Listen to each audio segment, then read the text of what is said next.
Déjà, bienvenue dans notre webinaire sur l'impact digital. Développer une offre digitale et responsable, est-ce réalisable? Donc, je suis très heureuse d'être avec vous. Je suis Marjolaine Pain, responsable territoriale du mouvement Impact France, anciennement MOVE, en Auvergne-Rhône-Alpes et Provence-Alpes-Côte d'Azur. Je suis accompagnée de Mathieu Grandperrin de WeShare, Mathieu, de Pierre-Alain Gagne de Dowino, de Marine Cadenne d'Entourage et de Violette Vercamer qui est aussi avec nous, qui est alternante au sein du mouvement Impact France. On vous remercie pour l'intérêt que vous portez à notre webinaire qui est dédié aux dirigeants d'entreprises qui souhaiteraient utiliser le numérique au service de leur impact. Avant de commencer, on aimerait bien connaître un petit peu avec qui on est ce matin. Donc, si vous pouviez utiliser l'onglet « Converser » comme vous avez déjà commencé à faire en saluant, et nous écrire depuis quelle ville vous nous suivez. Pardon. Pour ceux qui ne trouvent pas l'onglet « Converser », c'est vraiment sur la barre en dessous. Il y a soit c'est écrit « Chat », soit c'est écrit « Converser ». Alors, bonjour de Lyon, de Rennes, de Nantes, Lyon, de Ayona du Pays Basque, Toulouse, Lyon, dans l'Ain, Lyon, Poitiers, super, de Metz, de Paris, des Lyonnais, super, Pays Basque. Intéressant, on a pour la première fois des personnes du Pays Basque, de Lille. Ouais, super. Et maintenant, on aimerait savoir aussi à quelle structure vous appartenez, le nom de votre structure, si c'est une association, une entreprise, coopérative, nous dire de qui vous êtes. Alors, Vetcor, association d'inclusion. Pixedi, société de conseil en RSE, Amel Digital, agence de communication, l'association Tissu Solidaire, association SPN, le réseau des professionnels du numérique.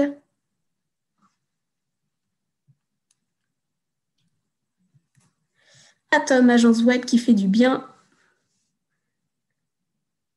Agence solidaire, entreprise de fundraising, Sonkai RH, la CIC La Poussada. Super, merci beaucoup d'avoir partagé ces informations. Alors, on va être ensemble pendant 1 heure ce matin. Dans un premier temps, je vais déjà présenter la structure Impact France pour celles et ceux qui ne connaîtraient pas. Je vais demander à nos intervenants de se présenter en 1 minute. Ensuite, on va écouter Mathieu de WeShare nous faire un petit rappel du contexte des enjeux du numérique aujourd'hui. Et on aura un échange avec Pierre-Alain et Marine sur leur témoignage en tant qu'entrepreneurs sur le développement de leur offre digitale. On aura un temps de questions-réponses à la fin, donc n'hésitez pas pendant le webinaire de commencer à écrire vos questions dans l'onglet « Converser ». Et enfin, on pourra conclure et partir pour manger à midi. Du coup, si c'est bon pour tout le monde, je vais pouvoir vous présenter Impact France. Donc, Impact France, c'est anciennement le MOVE, Mouvement des entrepreneurs sociaux. On a changé de nom à l'occasion de nos 10 ans. On est un mouvement qui veut représenter tous les entrepreneurs à impact social et écologique en France. On a notre siège à Paris et on est représenté dans plusieurs régions en France, notamment Auvergne-Rhône-Alpes, Provence-Alpes-Côte d'Azur, avec Violette et moi. On a 2 missions, la mission de plaidoyer où on va faire du lobbying, des relations avec des députés, des parlementaires pour pouvoir poser des amendements en faveur de la transition sociale et écologique. On va aussi faire des propositions auprès de candidats lors de municipales, de régionales, au présidentiel, pour pouvoir vraiment faire poids en politique et représenter tous les entrepreneurs à impact social et écologique. Et on a notre deuxième mission, c'est d'animer cette communauté d'entrepreneurs. Donc, nos adhérents ont accès à des propositions de rencontres, des outils numériques pour échanger entre eux sur des grandes thématiques ou avec leurs pairs en région. Donc, je suis très contente d'être avec nos 3 intervenantes. Mathieu Grandperrin, est-ce que tu peux te présenter et présenter la structure pour laquelle tu travailles, WeShare, s'il te plaît? Oui, merci Marjolaine.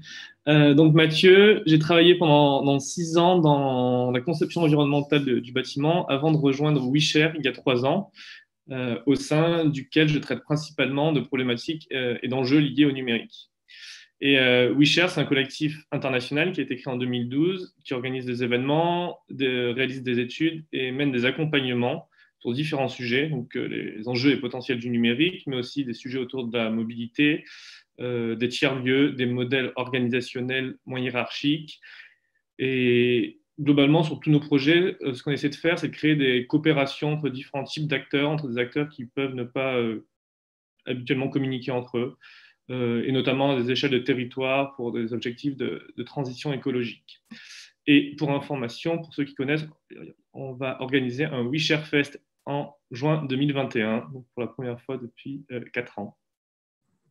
Merci beaucoup Mathieu.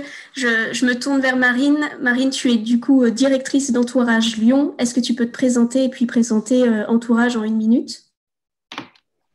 Bonjour à tous, Marine Cadenne, donc de l'association Entourage à Lyon. Entourage, on a un réseau citoyen qui lutte contre l'isolement des personnes à la rue et des personnes précaires en général. En fait, nous, on fédère un réseau de voisinage, de proximité, d'entraide et finalement de rencontres entre deux populations qui se croisent souvent, mais n'ont pas forcément beaucoup l'occasion d'échanger. Et pour cela, on base nos activités sur 3 piliers principaux que je développerai un petit peu plus tard, notamment une application mobile qui s'appelle Entourage, des ateliers de sensibilisation qu'on a co-construits avec des personnes à la rue et des événements de convivialité dans la rue et chez nos partenaires commerçants. Merci beaucoup Marine. Pierre-Alain, tu es gérant et cofondateur de Dowino. Est-ce que tu peux présenter Dowino et te présenter en 1 minute? Oui, bonjour à tous. Donc, je suis Pierre-Alain, comme Marie-Jeanne vient de le dire. Je suis gérant et cofondateur de Dowino. Dowino, c'est un studio de création qui développe des serious games à impact social, donc des jeux vidéo dans lesquels on va aborder des sujets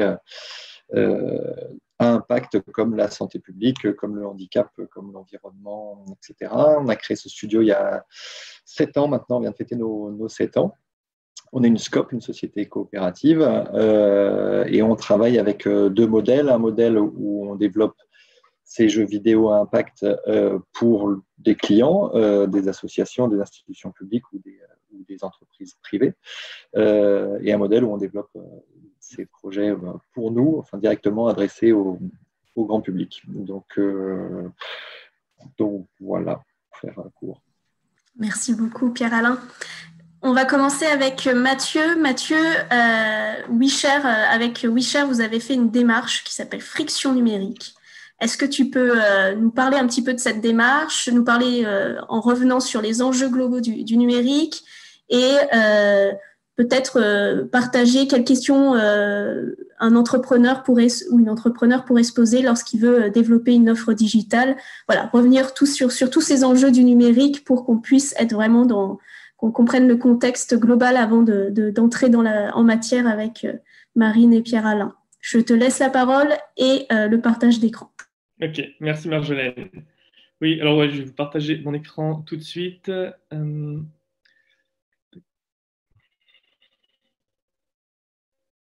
Est-ce que c'est bon pour tout le monde?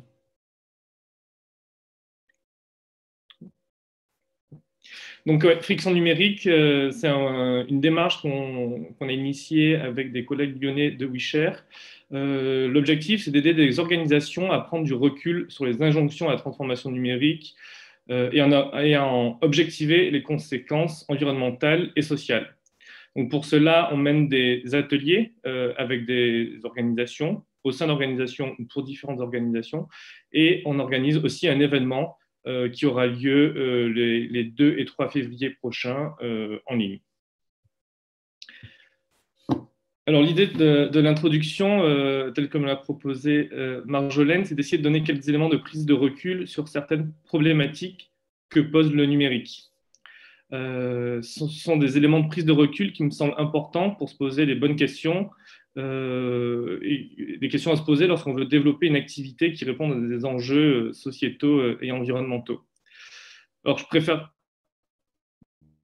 prévenir que mon discours ne débouche pas directement sur des pistes d'action, encore moins sur des solutions.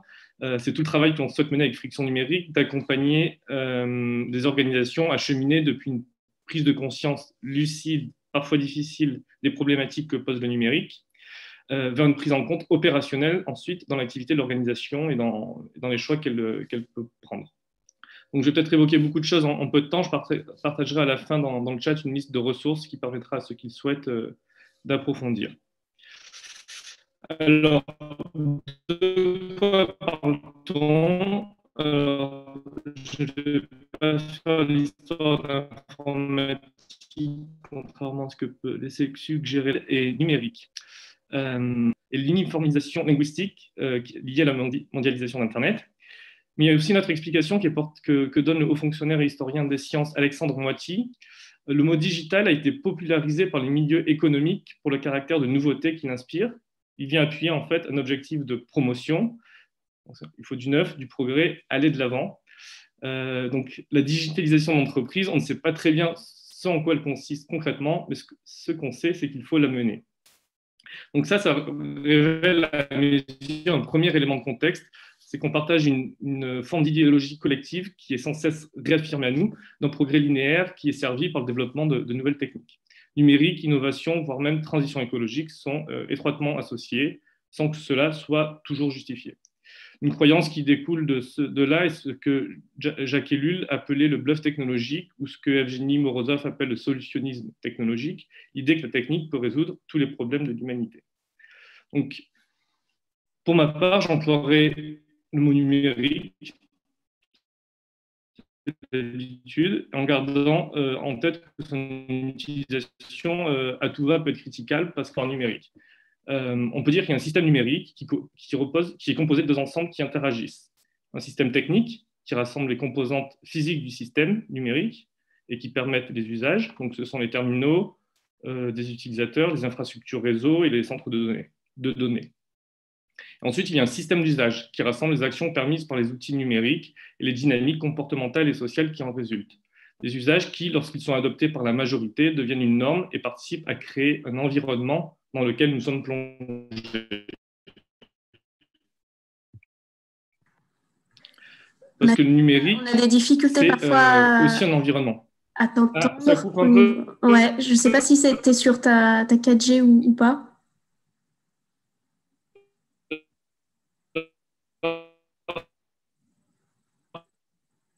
Je vais. Ok. Je peux. Ok. Je vais réfléchir.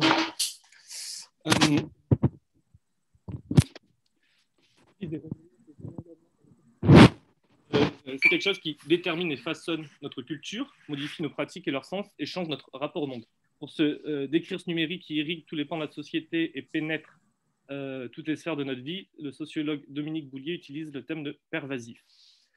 Donc, voici un second élément de contexte. Nous ne vivons pas dans une société avec du numérique, mais dans une société numérique. Pour un entrepreneur qui veut agir sur le monde, le numérique, malgré ses impacts négatifs, n'est donc pas une option. C'est par exemple un outil indispensable de communication et de mobilisation. Chaque organisation qui vise la sobriété numérique ou à mobiliser au mieux le numérique pour atteindre ses objectifs doit donc faire avec, compte tenu de ses propres contraintes et des contraintes de la société.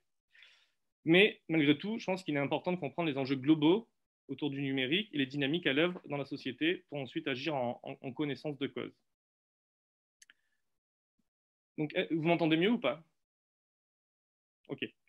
Donc, pour commencer, quelles sont les conséquences environnementales de ce système technique numérique dont on a parlé?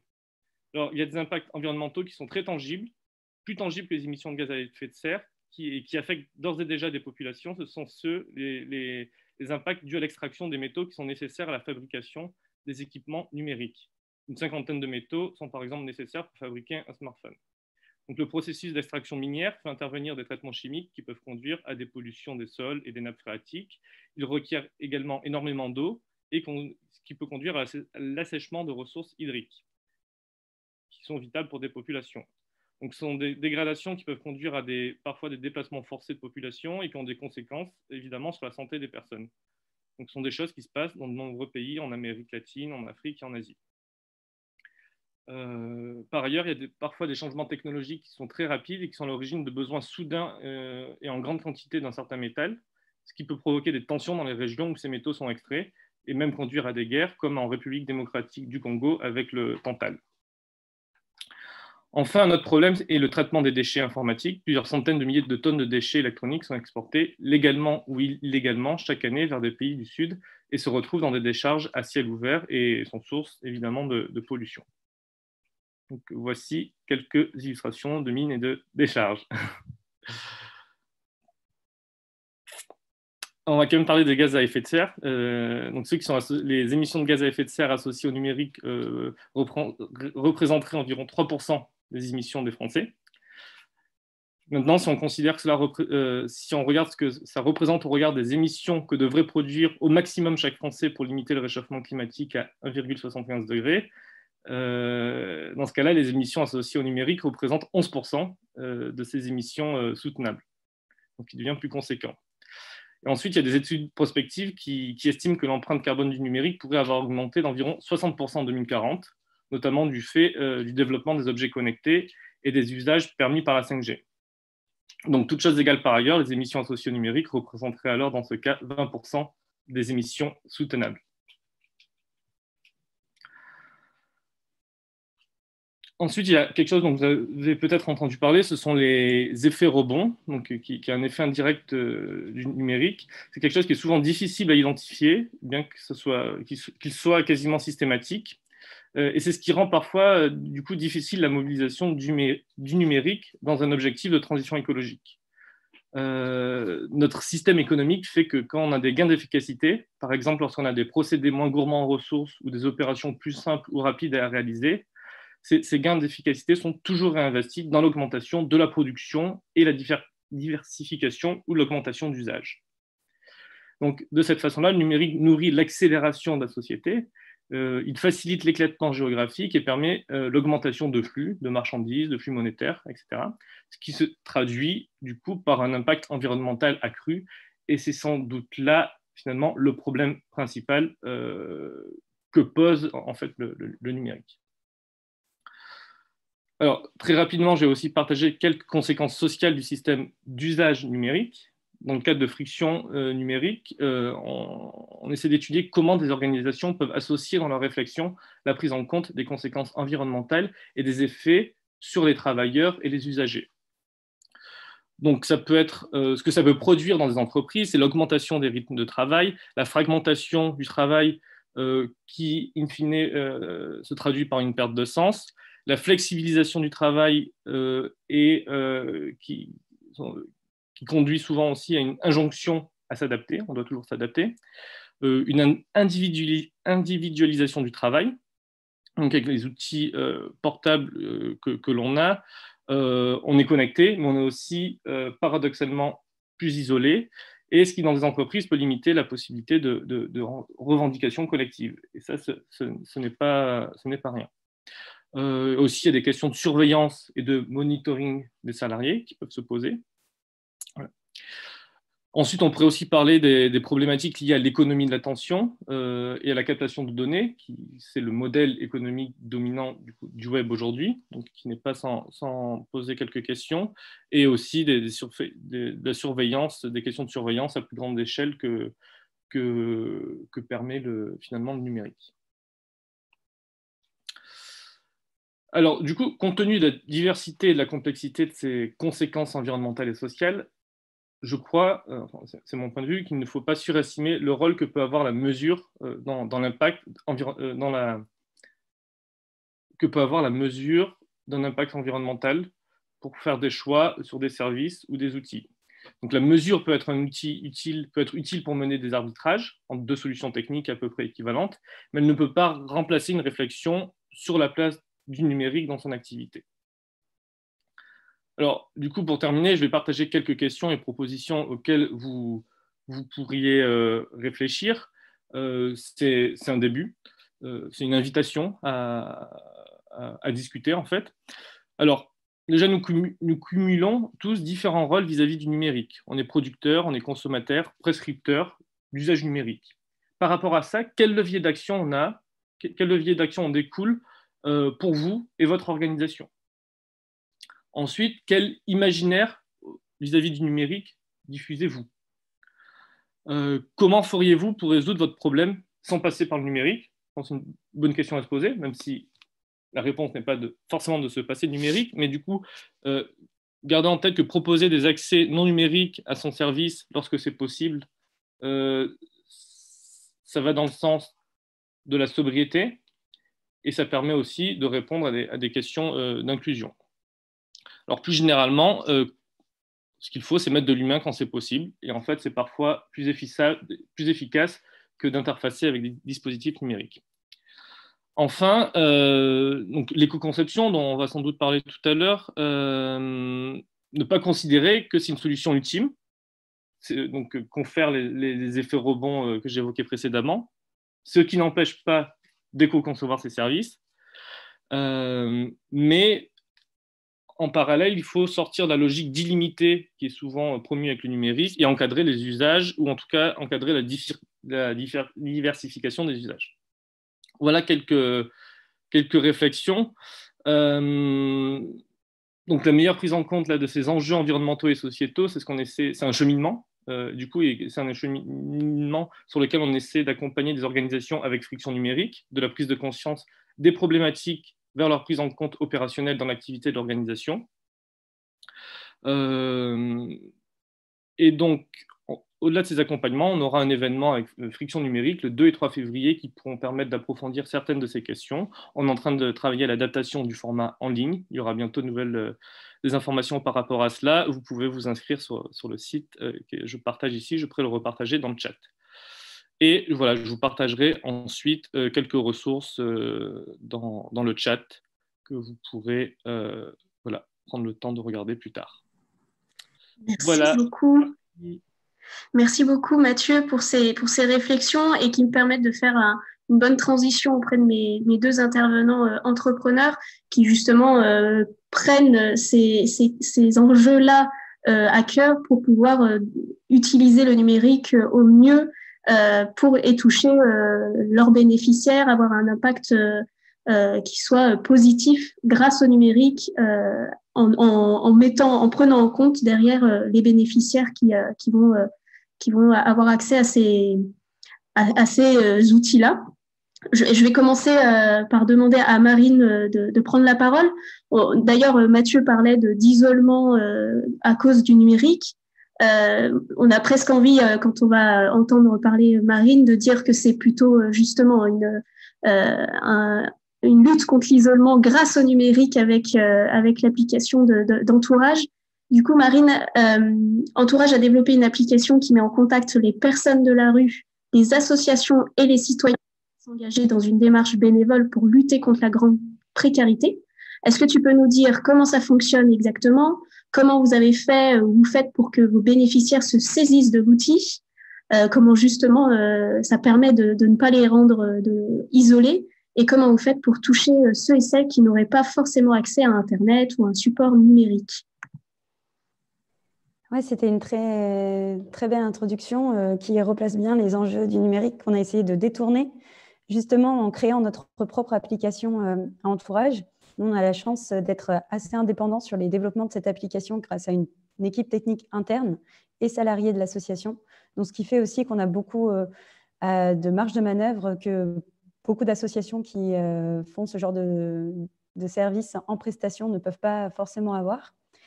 Et donc, nous, via l'application, comme on a pu la créer nous-mêmes, et notamment on l'a créée sur vraiment un but précis de lutter contre l'isolement, on a pu justement la tourner un petit peu les codes du numérique à notre faveur pour favoriser cette rencontre humaine.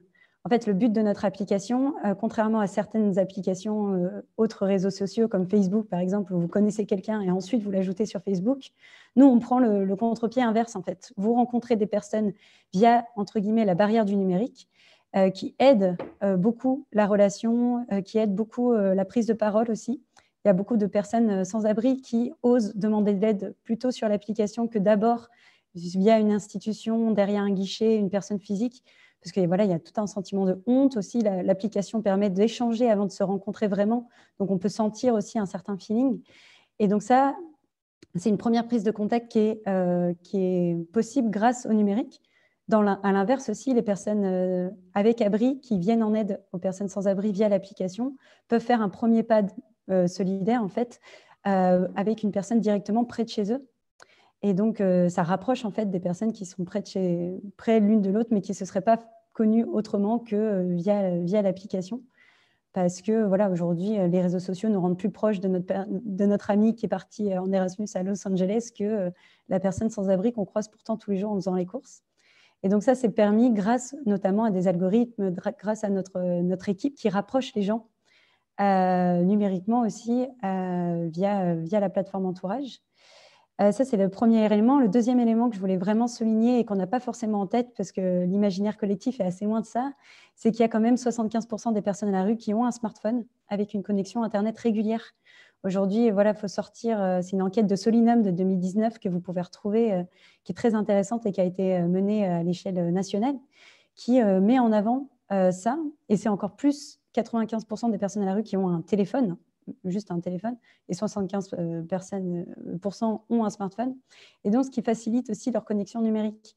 Évidemment, il y a une fracture numérique qui existe, dont on est conscient, notamment pour aller sur le site de Pôle emploi, pour aller à la CAF, même pour moi, ça reste des sites difficiles d'accès. Mais notre application, elle est vraiment faite pour faciliter l'accès des personnes les plus éloignées de ce genre de site et ressemble beaucoup aux réseaux sociaux qui sont très pris en main, même par les classes les plus éloignées du numérique, puisque finalement, notre application ressemble à Facebook, WhatsApp, qui sont des outils qui sont très utilisés, contrairement aux mails ou au site de la CAF, Pôle emploi. Donc ça, c'est important aussi de souligner qu'on favorise l'utilisation de notre réseau par tous, en copiant plutôt des réseaux sociaux ou en faisant en sorte que l'interface soit très intuitive.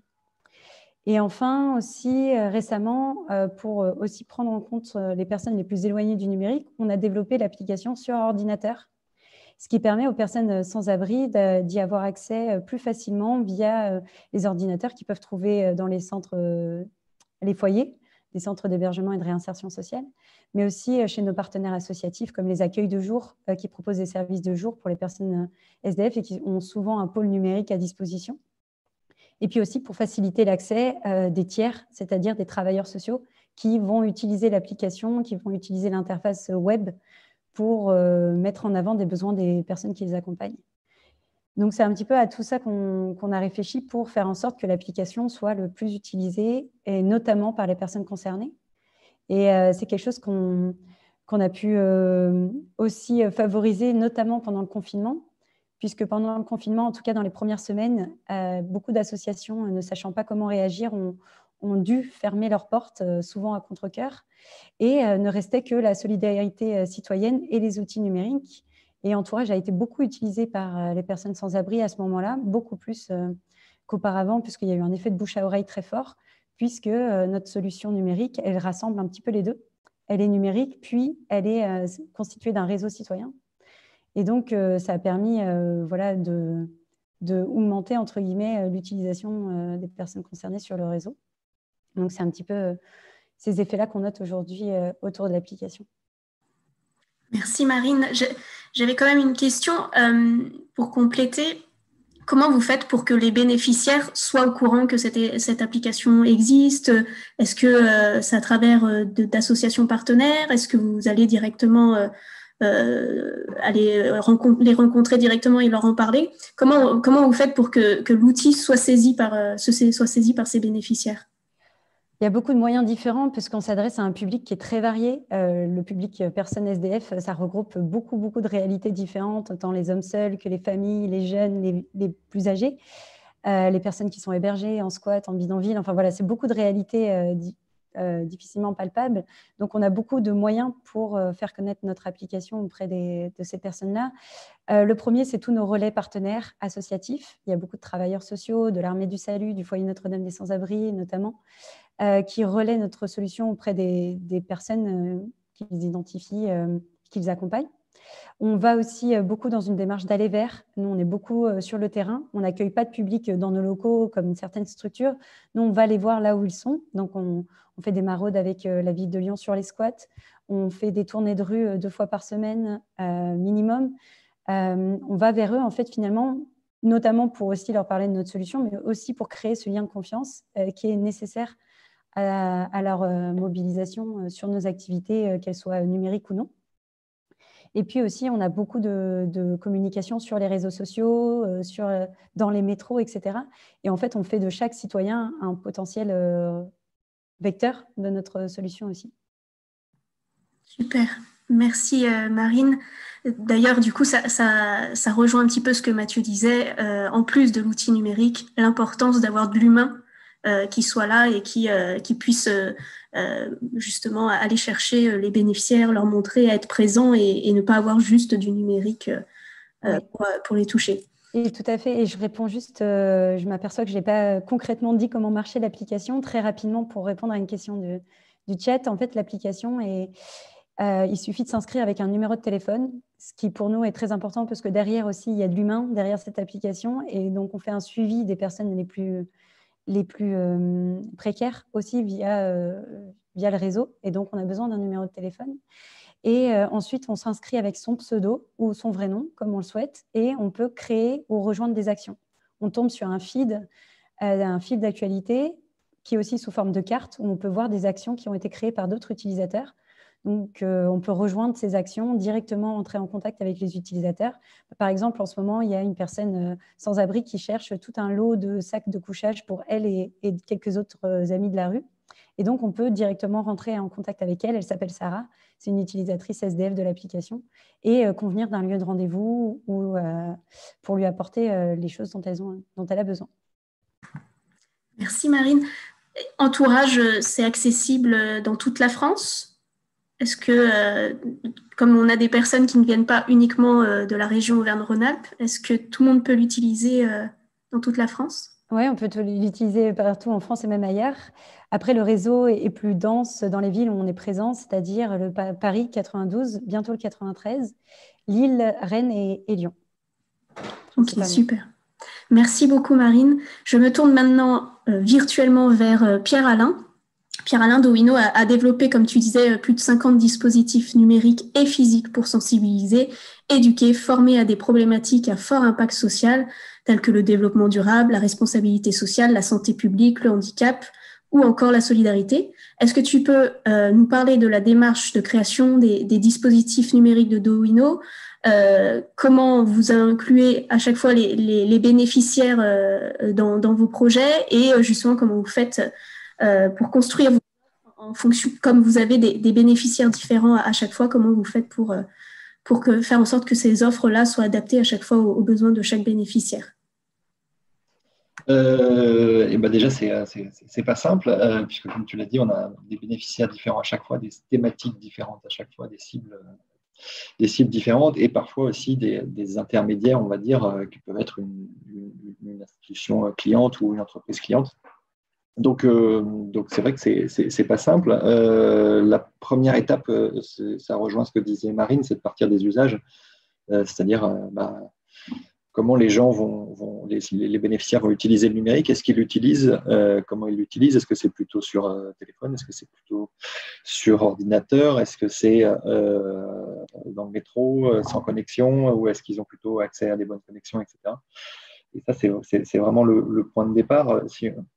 Pour donner un exemple, on a un de nos premiers projets en autoproduction, c'était un jeu vidéo à destination des personnes non-voyantes qui s'appelle A Blind Legend. Et donc, quand on est parti de cette idée-là, en fait, d'abord, on s'est dit, mais est-ce que les personnes non-voyantes ont un smartphone? Est-ce qu'ils l'utilisent? Comment ils l'utilisent? Et donc, on a travaillé avec des personnes non-voyantes et des associations de personnes non-voyantes comme l'association Valentin Huy ou la Fédération des aveugles de France pour valider déjà cette première étape et se rendre compte que, contrairement à ce qu'on peut penser aussi, oui, les personnes malvoyantes ou non-voyantes utilisent les smartphones, l'utilisent même beaucoup et l'utilisent très bien. Et donc, sont demandeurs de ce type de service, plus sur smartphone justement que sur ordinateur, puisque les smartphones sont équipés de lecteurs vocaux par défaut, alors que sur ordinateur, à l'époque où on a développé le jeu, il fallait utiliser des logiciels type JAWS qui coûtent 1 000 ou 2 000 euros. Donc c'était finalement beaucoup plus simple sur smartphone. Donc voilà, donc il y a repartir des usages et repartir de la cible et des bénéficiaires. Et puis, pour nous, pour notre spécialité qui est on va dire le jeu vidéo et les mécaniques de ludification, c'est de se dire quelles vont être les mécaniques qui vont marcher pour ces bénéficiaires, qu'est-ce qui leur plaît, qu'est-ce qui va leur parler, qu'est-ce qui va créer des émotions chez eux, puisque notre point de départ, c'est de se dire si les gens ont des émotions à travers le jeu, ils vont avoir du plaisir à utiliser l'application, ils vont être engagés dans l'application ou dans le jeu, et donc ça va maximiser derrière l'objectif d'impact de l'application. Donc voilà, donc c'est vraiment ça les points de départ, de se dire quels sont les codes, quels sont les usages, et d'adapter après tous les éléments du produit numérique, que ce soit le langage web, le langage numérique utilisé, que ce soit le graphisme, que ce soit la musique dans le cas de jeux vidéo. Enfin voilà, tout ça, ça va être vraiment pensé pour se dire il faut que ça leur plaise, et il faut que ça leur plaise rapidement. Ce qu'on appelle dans le jeu vidéo la FTUE, la First Time User Experience, c'est-à-dire aujourd'hui, voilà, si les 2 premières minutes de l'expérience ne sont pas bonnes, on a des chances que la personne ne revienne plus. Donc voilà, tout ça, c'est des choses à travailler très dans le détail, et à itérer beaucoup de fois. Et à itérer, puisqu'on parlait des bénéficiaires, avec les bénéficiaires, plus que entre nous, créateurs, ou avec le client, mais bien intégrer dans ces itérations et ces tests les utilisateurs finaux, puisque c'est eux qui vont avoir le dernier mot, puisque l'objectif final, c'est que l'outil numérique serve et que les gens s'en servent, et qu'il ait un vrai impact. Donc voilà comment on travaille. Et quand on est sur des projets avec des clients, c'est pareil, on fonctionne un peu de la même façon. Soit le client va apporter des salariés, par exemple, d'entreprises qui vont pouvoir faire un petit groupe de testeurs. Soit on va essayer de travailler aussi avec des associations d'utilisateurs. Par exemple, on a fait récemment une application qui s'appelle Wikiboop, qui est à destination des personnes, des femmes souffrant d'un cancer du sein. Donc avec la société Roche. Du coup, c'est la société Roche qui était déjà avec un maillage associatif d'associations de patients fort, qui a apporté cette compétence-là, et on a travaillé de cette façon-là. Après, voilà, ce qui est vraiment important, c'est de ne pas hésiter à itérer et à faire de nombreux allers-retours, parce que le modèle cahier des charges, puis je fabrique, puis ça va marcher, il marche plus très bien, il marche pas très bien dans le numérique. Il vaut mieux partir sur un cahier des charges assez simple, assez léger, avec encore plein de zones d'ombre, et itérer. Merci beaucoup, Pierre-Alain. Est-ce que tu peux nous donner d'autres exemples de projets que vous avez pu faire pour voir un petit peu comment le numérique, justement, peut être utilisé au service d'eux, pour qu'on puisse comprendre à quel moment vos clients utilisent le numérique? Oui, alors je peux vous donner d'autres exemples. Récemment, on a travaillé avec l'association Aide et Action, et une agence qui s'appelle La Secte à Lyon, pour développer un jeu pour l'association qui va à la fois expliquer ce qu'ils font. Donc leur action, c'est beaucoup de promouvoir l'éducation dans les pays en difficulté, et donc de construire des écoles, etc. Et donc, on a fait un jeu sur mobile qui a plusieurs objectifs. D'une part, c'est d'expliquer le rôle de l'association, donc voilà, de montrer virtuellement, de construire des écoles, etc., en jouant en fait avec un bubble shooter. Alors, je ne sais pas si vous connaissez bubble shooter, c'est des jeux où on lance des bulles et ça fait tomber des options, des choses comme ça. C'est des mécaniques assez classiques du jeu vidéo depuis des dizaines d'années. Donc rien d'exceptionnel dans le jeu, mais utiliser quand on passe les niveaux, on va construire l'école petit à petit virtuellement. Et l'idée, c'était derrière ça, c'était d'expliquer le fonctionnement de l'association, mais aussi du coup à un moment donné de faire passer à l'action, dans le sens, c'est bien dans le jeu, vous avez pu construire une nouvelle salle de classe ou acheter du matériel, mais dans la réalité, nous, on en a vraiment besoin. Et donc en fait, il y a une mécanique qu'on appelle de free-to-play habituelle dans Candy Crush, etc. C'est je peux jouer gratuitement, mais quand je veux aller plus loin dans le jeu, il faut que je paye. Et là, c'est la même mécanique, sauf que je ne paye pas juste pour acheter des vies. Une entreprise qui va prendre tous les sous, je fais un don en fait à l'association pour qu'elle puisse construire une école. Donc voilà, il y a plein de thématiques comme ça. Après, on fait des jeux aussi de formation dans le domaine de la santé sur des sujets comme l'orthopsie ou pour des IFSI, des instituts de formation d'école d'infirmiers et d'infirmières. On travaille aussi sur l'environnement avec une salle pédagogique pour expliquer le métier une partie du métier de Suez qui est la valorisation énergétique, donc ce qu'on appelait anciennement j'ai pas le mot. Là où je me souviens plus du mot, là où on brûle les déchets. Donc c'est d'expliquer l'économie circulaire qu'il y a derrière et que c'est pas juste brûler des déchets et donc voilà, ça fait beaucoup de thématiques assez différentes, assez complexes, mais qui nous passionnent. Donc c'est ça aussi qui est important pour nous, c'est de travailler que sur des projets à impact social.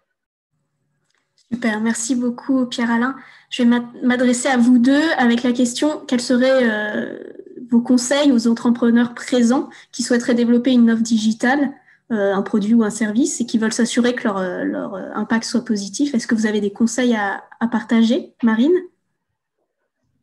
Je l'ai un petit peu dit en filigrane au début de mon intervention. La première, pour développer une solution digitale, je pense qu'il faut avoir la main dessus. Ce qui parfois est tentant, c'est de le faire en prestation, mais c'est toujours important d'avoir une équipe interne qui puisse la développer, la changer, etc. Puisque les retours avec le terrain, la réalité amènent à des changements perpétuels. Ça fait 4 ans qu'on a inventé l'application, on est toujours en train de l'améliorer continuellement. Et puis la deuxième chose, ça serait aussi de justement aller sur le terrain, aller rencontrer le public qu'on vise, se documenter, toujours rester alerte parce que le public il change aussi, il évolue. Et il y a toujours des nouvelles idées aussi, être bien à l'écoute aussi de ses partenaires qui sont toujours aussi source d'innovation entre guillemets, et même des publics concernés eux-mêmes. Et donc ça, c'est intéressant. Et puis, je dirais, pour reprendre un petit peu ce que Mathieu a pu dire au début aussi, qu'une solution 100% digitale, je ne pense pas que ça existe. C'est pour ça qu'en entourage, le digital est vraiment un levier d'action et pas une fin en soi. Je pense que c'est même les mots qu'il a pu utiliser en introduction. Et donc, le digital à tout prix n'a aucun sens. Et je pense qu'il faut bien remettre le digital aussi à sa place, qui est un vecteur de beaucoup de choses, de beaucoup d'opportunités, un vecteur de mobilisation, mais pas forcément une fin en soi. Et c'est pour ça que aussi à Entourage, on développe d'autres activités non digitales pour vraiment qui tournent autour évidemment de la même idée de mobilisation citoyenne pour lutter contre l'isolement. Donc les ateliers de sensibilisation, aussi les événements de convivialité, et puis aussi tout le travail humain qu'on fait derrière l'application. Comme je le disais, beaucoup de réorientation, beaucoup de prise de contact avec les utilisateurs les plus précaires pour les orienter vers des structures, vers d'autres partenaires aussi. Et donc ça, c'est toujours important aussi à avoir en tête. Et je dirais, pour créer une solution digitale, toujours aussi avoir en tête que ça doit être au service de l'objectif, entre guillemets, du but social, et pas juste du digital pour du digital. Merci beaucoup, Marine. Pierre-Alain, des conseils?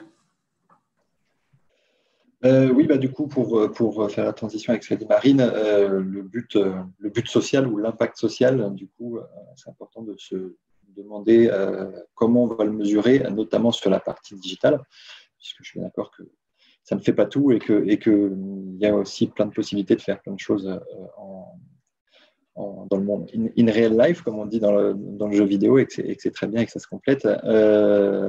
Mais du coup, quand on est dans l'outil numérique, potentiellement, mesurer les choses va être potentiellement plus complexe, parfois plus simple, parce que on a les gens connectés, on a un accès à eux. Par contre, si c'est pas bien réfléchi en amont, ça peut être très compliqué de l'intégrer a posteriori. Donc voilà, c'est bien de se poser la question comment on va mesurer ça, qu'est-ce que je veux mesurer. Ça peut être mesuré par le digital, en posant des questions dans l'application, etc. Mais il y a souvent aussi des choses qui ne peuvent pas être mesurées par le digital et qui doivent nécessiter des focus group ou des choses comme ça. Et donc se poser cette question-là au départ du projet, en fait, ça va finalement servir le projet puisque ça va affiner les fonctionnalités du projet, puisqu'on va se dire, ah tiens, c'est ça qui est super intéressant de mesurer. Et que on n'a pas forcément la fonctionnalité qui permette de le mesurer. Donc en fait, voilà, ça fait vraiment partie on se dit souvent, c'est pas du fonctionnel l'impact, la mesure d'impact. Si, c'est aussi du fonctionnel et il faut le définir en amont pour bien avoir la vision d'ensemble de tout le projet et peut-être arbitrer des priorités en se disant, ça finalement, c'était sympa potentiellement pour l'utilisateur, mais ça sert moins en termes d'impact, donc on va moins le prioriser. Très bien, merci beaucoup. Merci Marine et Pierre-Alain pour ces conseils. On a un temps pour les questions-réponses. Si des personnes ont des questions à poser, ou même, je vois qu'on a Hugo de Charit, on a des personnes de Digital for Better, on a des personnes de Atom. Si vous avez des remarques à faire, si vous voulez intervenir, partagez-vous votre savoir-faire également, n'hésitez pas. D'ailleurs, je vois qu'il y a une question pour Mathieu. Mathieu, si tu es encore avec nous, est-ce que vous avez des retours d'expérience sur l'utilisation d'outils libres au sein de structures de l'ESS? Comment les mettre en place face à la concurrence des outils populaires du marché? Est-ce que Mathieu, tu as des réponses à apporter? Je suis là. Alors la réponse, non, je n'aurais pas de réponse précise à apporter. Alors pour le coup, on va commencer à travailler avec des structures de l'ESS à partir de l'année prochaine.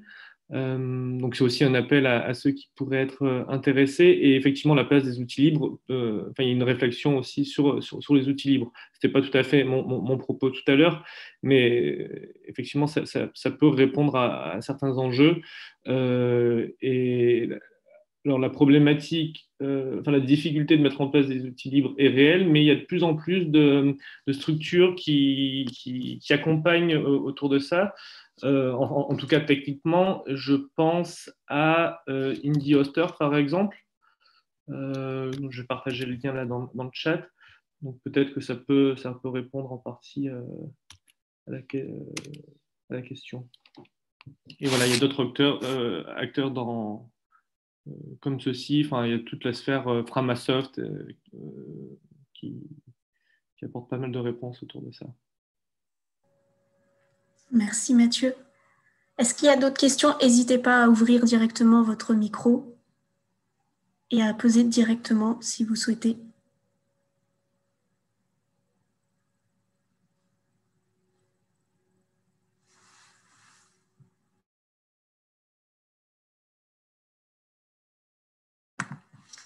Est-ce que des associations, des structures, des entreprises ici sont dans une démarche justement de développement d'un outil numérique au service de l'impact, au service de ses bénéficiaires?